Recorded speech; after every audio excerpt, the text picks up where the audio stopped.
Hello नमस्कार साथियों। जयराम ने आदिवासी मूलवासी को बढ़ाया है सम्मान, जो हेमंत नहीं कर पाया वो कर दिखाया है जयराम। दरअसल पिछले कुछ दिनों से आदिवासी को ये डर सता रहा है कि कहीं पैसा कानून 1996 कहीं ग्राम और पंचायत से अधिकार जो है उसका जिला के उपायुक्त को ना दे दिया जाए दोस्तों। इसीलिए कुछ दिनों से मामला सामने आ रहा है कि अब ये जो पावर है, ये जो शक्तियां है ग्राम सभा को पंचायत लेवल में उसको उपायुक्त को दे दिया जा रहा है दोस्तों। क्योंकि दोस्तों कुछ दिनों से ये मामला जो है वो सामने आ रहा है कि यह जो पावर है वो पावर जिला के उपायुक्त को दिया जा रहा है। इसी बीच जयराम मातो ने आदिवासी और मूलवासी का जो अधिकार है उसके लिए सामने आए हैं और उसके हक अधिकार के लिए लड़ रहे हैं। आप लोग हमारे साथ इस वीडियो में लास्ट तक जुड़े रहें ताकि आपको जयराम मातो का जो भी बयान सामने आए हैं उसको सुनाने का काम करेंगे। सुनाने से पहले आपको सबसे पहले ये जानकारी देंगे कि आपका जो है वो पेशा कानून क्या है,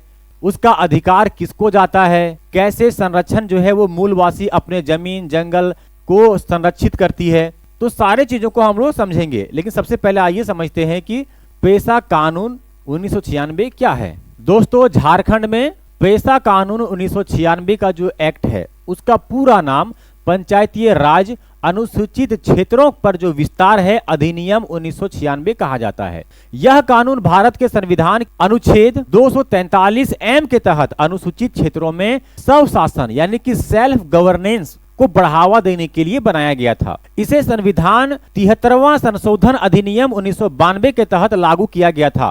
पेशा कानून का जो उद्देश्य था वो कुछ इस प्रकार से था कि अनुसूचित क्षेत्रों में ग्राम सभाओं और पंचायतीय राज संस्थाओं को अधिक अधिकार प्रदान करना, आदिवासी क्षेत्रों में परंपरागत स्वायत्त शासन को मान्यता देना, आदिवासियों के जल जंगल और जमीन के अधिकारों को सुरक्षा करना, विकास योजनाओं और प्राकृतिक संसाधनों पर निर्णय लेने का जो अधिकार है वो गांव को देना। ये सब जो है कुछ उद्देश्य था उस पेशा कानून एक्ट के तहत। दोस्तों पेशा कानून के तहत जो है वो अधिकार की अगर बात करते हैं कि वो अधिकार किसको किसको दिया गया था, तो ये अधिकार इससे पहले ग्राम सभा को दिया गया था और पंचायत सभा को।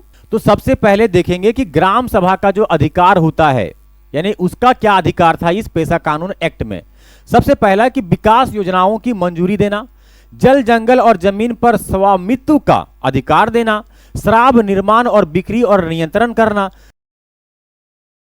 खनिज संसाधनों को सुरक्षा करना और परंपरागत रीति रिवाजों सांस्कृतिक और धार्मिक प्रथाओं को संरक्षण करना। दोस्तों यही है जो है आपका अगर देखा जाए कि पंचायत का जो अधिकार था वो क्या था, तो पंचायत लेवल में जो अधिकार था वो लघु खनिजों का प्रबंधन करना। वहीं पे अगर बात करते हैं कि पंचायत स्तरीय क्या अधिकार दिया गया था ग्रामीणों को, तो लघु पहला है कि लघु खनिजों का प्रबंधन करना, छोटे जल निकायों का उपलब्ध करवाना, भूमि अधिग्रहण और पुनर्वास में ग्राम सभा की सहमति अनिवार्य करना। और झारखंड में पेशा कानून का जो महत्व है उसको भी आइए हम लोग समझते हैं। दोस्तों क्या है झारखंड में पेशा कानून का महत्व, तो झारखंड आदिवासी बहुल राज्य है जहां कई क्षेत्र जो है अनुसूचित क्षेत्रों में आते हैं। यह कानून आदिवासियों के अधिकारों की रक्षा करता है और उन्हें उसके संसाधनों पर स्वामित्व देता है। झारखंड में अक्सर भूमि अधिग्रहण, विस्थापन और खनिज संसाधनों की लूट की समस्याएं होती रहती है। पेशा कानून इन सभी मुद्दों को हल करने का एक मजबूत साधन था। दोस्तों आइए हम लोग जानते हैं अब कि ये पेशा कानून एक्ट के तहत जो ग्राम सभा लेवल में हो या फिर पंचायत लेवल में हो उसका चुनाव कैसे होती है। पेशा कानून के तहत जो है वो ग्राम सभा का गठन किसी गांव या पंचायत के चुनाव करने वाले गांवों के समूह की मतदाता सूची में शामिल व्यक्तियों से मिलकर होता है। कुछ राज्यों में ग्राम सभा की जो अध्यक्षता है ग्राम प्रधान और सरपंच द्वारा की जाती है, जबकि अन्य राज्यों में यह भूमिका ग्राम सभा द्वारा ही चुने गए किसी अन्य सदस्य को जो है वो सौंपी जा सकती है। यह सुनिश्चित करने के लिए कि ग्राम सभा की बैठकें सुचारू रूप से संचालित हो, राज्यों में अपने अपने नियम और प्रतिक्रियाएं जो है वो निर्धारित किए गए हैं। फिलहाल क्या है मामला झारखंड में पेशा कानून को लेकर, आदिवासी क्यों है चिंतित, तो दोस्तों पेशा कानून और ग्राम सभा के अधिकारों पर चिंता।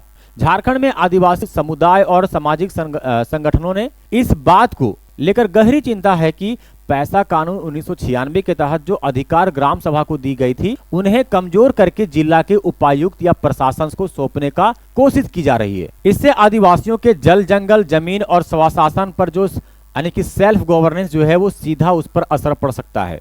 हाल ही में कुछ निर्णय और नीतियों में ऐसा संकेत मिल रहा है दोस्तों कि सरकार ग्राम सभा की जो स्वायत्तता है, उसको जो स्वशासन है, जो वो पावर है, उसको कम करने का प्रयास किया जा रहा है। कहा जा रहा है कि ग्राम सभा के अधिकार उपायुक्त या प्रशासनिक अधिकारियों को सौंपने की तैयारी हो रही है। दोस्तों, आदिवासी समुदाय की जो चिंता है वो इस प्रकार से है कि ग्राम सभा को कमजोर करने से आदिवासी क्षेत्रों में भूमि अधिग्रहण और खनिज संसाधनों का जो दोहन है वो आसान हो जाएगा। इससे क्या होगा, गुंडागर्दी और माफिया जैसे चीजें जो है वो पनप सकते हैं। सरकार पर आरोप है कि वह निजी कंपनियों को लाभ पहुंचाने के लिए आदिवासियों के अधिकार को छीनना चाहती है। इससे आदिवासियों को विस्थापन और सामाजिक आर्थिक नुकसान का सामना करना पड़ सकता है। अगर जिला प्रशासन को सारे अधिकार मिलते हैं तो आदिवासियों का जो स्वशासन है, सेल्फ गवर्नेंस है, और उसके जो अधिकार है उसे सुरक्षित कैसे रहेगी, ये भी तो एक सवाल है। लेकिन दोस्तों, वहीं पे सरकार का कहना है कि प्रशासनिक प्रतिक्रिया को मजबूत और तेज करने के लिए कुछ बदलाव की जा रही है। सरकार का दावा है कि यह निर्णय विकास कार्यों को गति देने के लिए किया जा रहा है, लेकिन आदिवासी इसे अपने स्वशासन और अधिकारों पर हमला मान रही है, और मानना भी चाहिए, क्योंकि उसके अधिकार और हक के लिए जो है ये कानून उसको सुरक्षा प्रदान करती थी।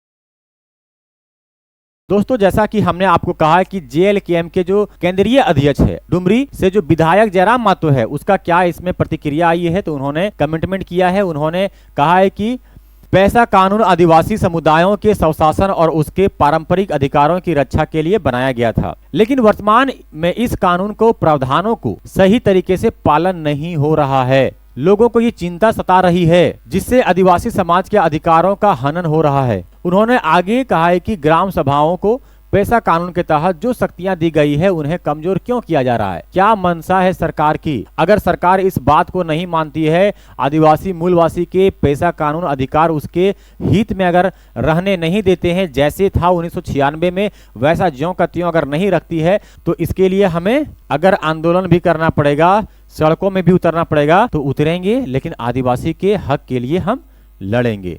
दोस्तों, अंत में मैं यही कहूंगा कि झारखंड में जो पैसा कानून आदिवासी के अधिकारों का आधार है, अगर ग्राम सभा के अधिकार जिला प्रशासन को सौंप दिए जाए तो आदिवासी समुदायों के जो जल जंगल जमीन और स्वशासन पर जो खतरा है वो ज्यादा बन सकता है। इसीलिए सरकार को यह सुनिश्चित करना चाहिए कि पैसा कानून का जो पालन पूरी पारदर्शिता से और ईमानदारी से हो, और जो पैसा कानून का जो अधिकार है, चाहे ग्राम सभा में हो या फिर पंचायत लेवल में हो, वो जो है वो ज्यों का त्यों रखा जाए।